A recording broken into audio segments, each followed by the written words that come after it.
Like, here's the thing. People sometimes hear stories and they get mixed up, or they hear a piece of a story and make up the rest. The idea that Germany almost bought Texas is one of those stories. It sounds exciting, maybe a bit wild. It makes you wonder, what if? But when you look closely at history, it's not really true. Texas was never close to being sold to Germany. The real story is more about German people wanting a new life and a group trying to help them get it, not a country trying to buy a whole republic. Texas was a young, struggling country in the 1830s and early 1840s. It had fought for independence from Mexico and won, but that didn't mean things were easy. The Republic of Texas was a big place, but it was also pretty empty in many areas.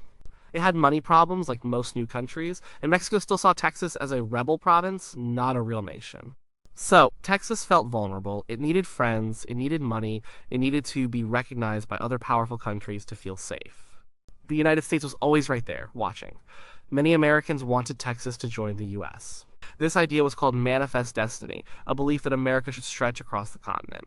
But joining the US was complicated. It meant adding another slave state, which caused fights between the northern and southern states. So, while Texas wanted to join, and many Americans wanted it too, it wasn't a done deal.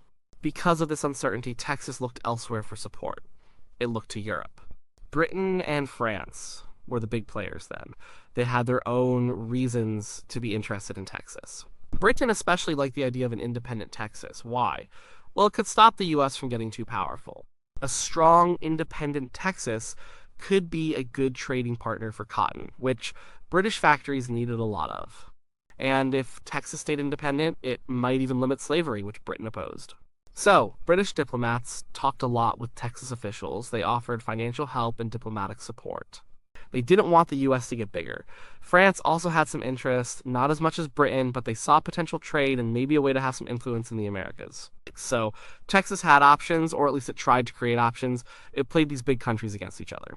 It hoped that if it couldn't join the US easily, it could at least be a strong, independent nation backed by European powers. During all this, there was also a general interest in immigration from Europe. Many Europeans were looking for new places to live. They wanted land, freedom, and a fresh start. America was a popular destination, and Texas, with its vast open spaces, started to get some attention from these groups too. But this was about people moving, not countries buying land. The idea of a European nation buying Texas was just not something anyone was seriously talking about at the government level, certainly not in Germany. Germany wasn't even a united country yet. It was a collection of many different states, kingdoms, and duchies. They had their own problems and ambitions, mostly focused on Europe. Sending money and armies to buy a huge chunk of North America just wasn't on their radar. So Germany wasn't a single country back then. It was a collection of states, like Prussia, Bavaria, Hanover. These states had their own rulers, their own armies, and their own interests. But even without a unified Germany, there was a lot of German interest in immigration. Why? Well, Europe was changing fast. There were too many people, not enough land, and many economic problems. People were struggling. There was also political unrest. Many Germans wanted more freedom, a better life. America, with its promise of cheap land and new beginnings, sounded like heaven. Texas, with its huge empty spaces, started to catch the eye of some people in these German states. They saw it as a place where Germans could go and build new communities, a place where they could speak their own language, practice their own customs, and escape the troubles of the old world. This wasn't about the German government buying Texas, it was about private citizens and groups organizing large-scale immigration. The most famous of these groups was called the Adelsverein. Its full name was the Society for the Protection of German Immigrants in Texas. It was founded in 1842 by a group of German nobles, princes, and counts. These weren't just dreamers. They were powerful people, but their goal was colonization, not conquest, or national purchase. They wanted to create a new Germany in Texas, not a political part of Germany, but a place where German culture and language would thrive. The Adelsverein had big plans. They would buy land in Texas, they would arrange for ships to take German settlers across the ocean, they would help these settlers establish farms and towns. They even had a vision of building industries and making Texas a thriving German-speaking region. Prince Karl of Solms-Braunfels was a key figure. He was sent to Texas to choose land and prepare for the first wave of immigrants. The society bought a large tract of land in Texas. This land was bought from private individuals, not from the Republic of Texas government, with an eye towards national acquisition. They bought what was called the Fisher-Miller Land Grant. This grant was supposed to cover a huge area between the Llano and Colorado rivers. It looked great on paper, but it was deep in Comanche territory, far from settled areas, and very dangerous. This was a major problem, as many settlers soon found out. Despite the challenges, the Adelsverein was ambitious. They encouraged thousands of Germans to emigrate. In 1844 and 1845, many ships full of German settlers arrived in Texas. They founded towns like New Braunfels and Fredericksburg, which are still thriving German communities today. But the journey was tough. Many settlers faced disease, lack of supplies, and conflicts with Native Americans. The Adelsverein itself struggled financially. Its plans were grand, but its execution was often messy and underfunded. So, while there was a significant German presence and a powerful group promoting German settlement in Texas, it was always about individual or organized private emigration. It was never about the various German states pooling resources to buy Texas. The Adelsverein's focus was on securing land for its settlers and establishing successful German colonies, not turning Texas into a German protectorate or colony owned by a European power. The idea of Germany nearly purchasing Texas is where the story gets really twisted. It sounds like something out of an alternative history book, but it's important to separate the dreams of a private society from the actions of national governments. The Adelsverein, for all its grand visions of a new Germany in Texas, was a private venture. It was supported by nobles and wealthy individuals, but it wasn't the government of Prussia, Bavaria, or any other German state making a play for a whole republic. Think about it this way. If a rich person or a company buys a lot of land in another country and encourages people to move there, does that mean their home country is trying to buy that entire foreign nation? No, it doesn't. And that's pretty much what the Adelsverein was doing. They acquired land mostly from other private landholders or through grants given by the Texas Republic for settlement purposes. They weren't negotiating with the Texas government to buy the entire country, its sovereignty, its army, or its laws. Where did this purchase myth come from then? It probably started because the Adelsverein was such a powerful and visible organization. They brought thousands of Germans to Texas. They bought a massive amount of land, at least on paper. And they openly talked about building strong German-speaking communities. It's easy for people to hear German nobles bought a lot of land in Texas for German people and misunderstand it as Germany tried to buy Texas. The jump from private settlement to national acquisition is a big one, but it's a jump some people made. Another reason might be the general paranoia of the time. The U.S. was worried about European influence in North America. Britain and France were openly flirting with Texas, offering treaties and money. If there was a strong German presence, even if it was just settlers, it could easily be misinterpreted or exaggerated by people who were already suspicious of European meddling. Rumors spread easily, especially when they confirm existing fears. But let's look at the facts. For one, Germany wasn't a unified country until 1871. In the 1840s, there was no single German government with a unified foreign policy or the resources to undertake such a massive purchase. The various German states were too busy with their own internal affairs and power struggles within Europe. They didn't have a navy capable of projecting power across the Atlantic to secure a distant colony. They didn't have the financial might or the political will to buy an entire republic, especially one that was already attracting the attention of giants like the United States, Britain, and France. Buying Texas would have meant huge diplomatic trouble and a massive military commitment, neither of which any German state was prepared for. Also, the Republic of Texas itself was not looking to sell itself to a distant, non-unified collection of German states. Texas was focused on two main paths: becoming a part of the United States, or remaining an independent nation with strong support from Britain and France.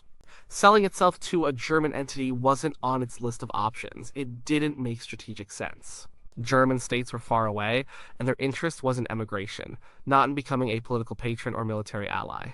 The Adelsverein's goals were ambitious, but they were not about German nation building in a political sense. They wanted to relieve overpopulation and poverty in Germany by sending people to Texas. They wanted to create successful agricultural settlements. These were significant aims, but they were fundamentally private and economic, not governmental and territorial. The society faced huge problems, many of them financial. It eventually collapsed because of mismanagement and the sheer difficulty of organizing such a massive migration and settlement effort. If they couldn't even manage their existing settlements properly, the idea of them somehow orchestrating a national purchase is just not credible. The real story of Texas's future wasn't being decided by distant German nobles. It was being decided by Texas itself and by the powerful nation right next door to the United States. The pull of annexation to the U.S. was always strong. Many Texans, especially those who had come from the U.S., wanted to rejoin. They felt a cultural connection. They also saw the security that came with being part of a larger, stronger nation. The Republic of Texas was still facing threats from Mexico, and its financial situation was always shaky. Joining the U.S. offered stability and protection. In the U.S., the idea of annexing Texas gained more and more steam. President John Tyler was a big supporter. So was his successor, James K. Polk. They saw it as part of America's natural expansion. They also worried about what Britain was doing. British interest in Texas wasn't just about cotton, it was about stopping American expansion. Some American leaders feared that if Texas stayed independent and became too close with Britain, it could become a British ally. That would be a huge problem for U.S. security and its long-term goals. An independent Texas, possibly even supported by Britain, could also potentially threaten the balance of slave and free states in the U.S. itself. So, the U.S. government began serious talks with Texas about annexation. There was a lot of debate in the U.S. Congress. As I mentioned, the issue of slavery was a big sticking point. Northern states didn't want another slave state. Southern states desperately wanted one, but in the end, the desire for expansion and the fear of British influence won out. And Texas had to make a choice. Would it stay independent, relying on the uncertain support of European powers like Britain and France? Or would it embrace the American offer and become part of the United States? The European powers tried to intervene one last time. Britain and France, seeing their plans for an independent Texas slipping away, put diplomatic pressure on Texas. They tried to get Mexico to formally recognize Texas's independence, hoping that this would make Texas less likely to join the U.S. But it was too little, too late. The Texans voted. They chose to join the United States. In 1845, Texas became the 28th state. This decision settled the question of Texas's future once and for all.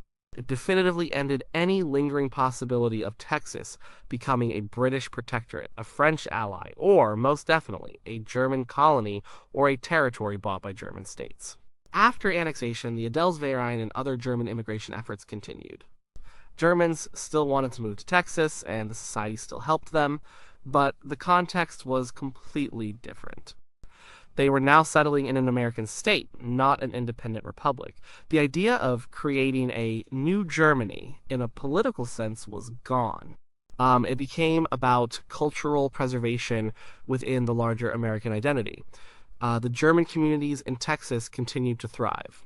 They built schools, churches, and social clubs. They kept their language and customs alive. But they were Texans and Americans first. The dream of a German-controlled or German-owned Texas was never really a dream of any actual government, and with annexation, it became completely impossible anyway. The geopolitical game was over, and the U.S. had won. So, let's get back to the main question: was Texas nearly purchased by Germany? The answer clearly is no. It wasn't even close. The idea is a myth, a misunderstanding that likely grew out of a mix of genuine historical events and a bit of imaginative storytelling. The truth is, there was a huge wave of German immigration to Texas in the mid-19th century. This was thanks in large part to organizations like the Adelsverein. These German settlers left a lasting mark on Texas culture, and you can still see it today in towns like New Braunfels and Fredericksburg in the food, the architecture, and the festivals. That's a strong, real, historical connection between Germany and Texas. But the Adelsverein was a private organization. It bought land and organized settlers. It never represented the official policy or the financial might of any German state to buy an entire country. Germany, as a unified nation, didn't exist then. The various German states had no interest, and certainly no capacity, to acquire a territory as vast and distant as Texas. They were not colonial powers in the same way Britain or France were at that time, especially not in the Americas. The new Germany the Adelsverein dreamed of was a cultural and economic one, a place where German language and customs would flourish. It was not a political entity meant to challenge U.S. sovereignty or to become a German colony. When Texas joined the United States, the German settlers simply adapted. They became German Texan Americans, enriching the state with their traditions while becoming part of the larger American story. The myth probably persists because it's a dramatic idea. It's more exciting to think about a distant European power trying to buy a chunk of America than it is to understand the complex history of private immigration societies and geopolitical maneuvering. But history is often more nuanced than the simple dramatic headlines. What we learn from this is important. Sometimes grand ambitions of private groups can be confused with the intentions of governments. Sometimes fears and rumors can create stories that sound plausible but aren't rooted in fact. It's a reminder to always look closely at the details of history, to distinguish between private ventures and state policy, and to understand the real capabilities and interests of the players involved. The connection between Germany and Texas is real and deep, but it's a story of people, of migration, and of cultural impact. It's about a part of the world that offered a new beginning for thousands of Germans and how they built a vibrant new life there. It's not a story of national purchase or imperial designs. Texas became part of the United States because that was the path chosen by its people and its closest, most powerful neighbor. The idea of a German Texas was never a serious possibility.